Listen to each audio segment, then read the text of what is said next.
La lecture pour ce 15 février 2024 se fera dans Genèse chapitre 9. Genèse 9. Je lis pour vous. Dieu bénit Noé et ses fils et leur dit, « Soyez féconds, multipliez et remplissez la terre. Vous serez un sujet de crainte et d'effroi pour tout animal de la terre, pour tout oiseau du ciel, pour tout ce qui se meut sur la terre, et pour tous les poissons de la mer. Ils sont livrés entre vos mains. Tout ce qui se meut et qui a vie vous servira de nourriture. Je vous donne tout cela comme l'herbe verte. Seulement, vous ne mangerez point de chair avec son âme, avec son sang. Sachez-le aussi, je redemanderai le sang de vos âmes, je le redemanderai à tout animal, et je redemanderai l'âme de l'homme à l'homme qui est son frère. Si quelqu'un verse le sang de l'homme, par l'homme, son sang sera versé, car Dieu a fait l'homme à son image. Et vous, soyez féconds et multipliez. Répandez-vous sur la terre et multipliez sur elle. Dieu parla encore à Noé et à ses fils avec lui en disant, « Voici, j'établis mon alliance avec vous et avec votre postérité après vous, avec tous les êtres vivants qui sont avec vous, tant les oiseaux que le bétail et tous les animaux de la terre, soit avec tous ceux qui sont sortis de l'arche, soit avec tous les animaux de la terre.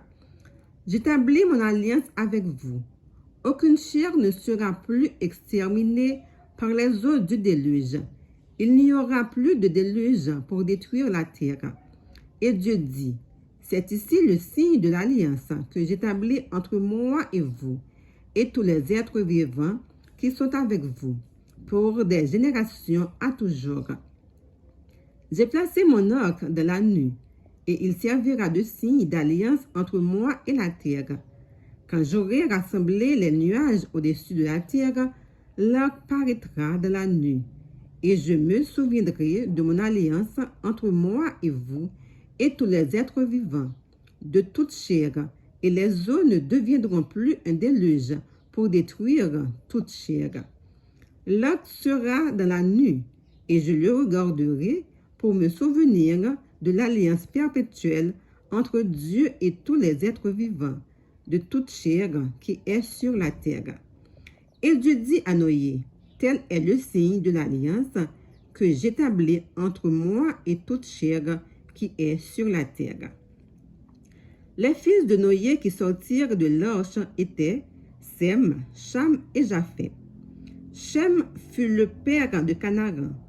Ce sont là les trois fils de Noé, et c'est leur postérité qui peupla toute la terre. Noé commença à cultiver la terre et planta de la vigne. Il but du vin, s'enivra et se découvrit au milieu de sa tente.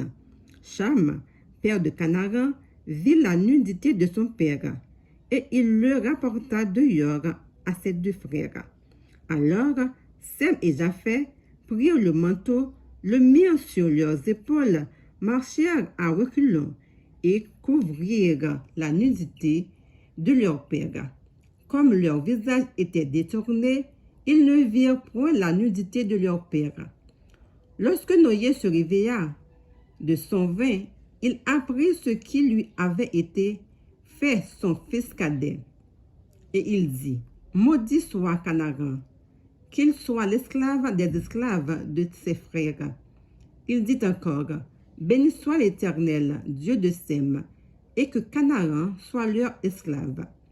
Que Dieu étende les possessions de Japheth, qu'il habite dans les tentes de Sem, et que Canaan soit leur esclave. » Noé vécut, après le déluge, 350 ans. Tous les jours de Noé furent de 950 ans, puis il mourut. Parole du Seigneur. Amen.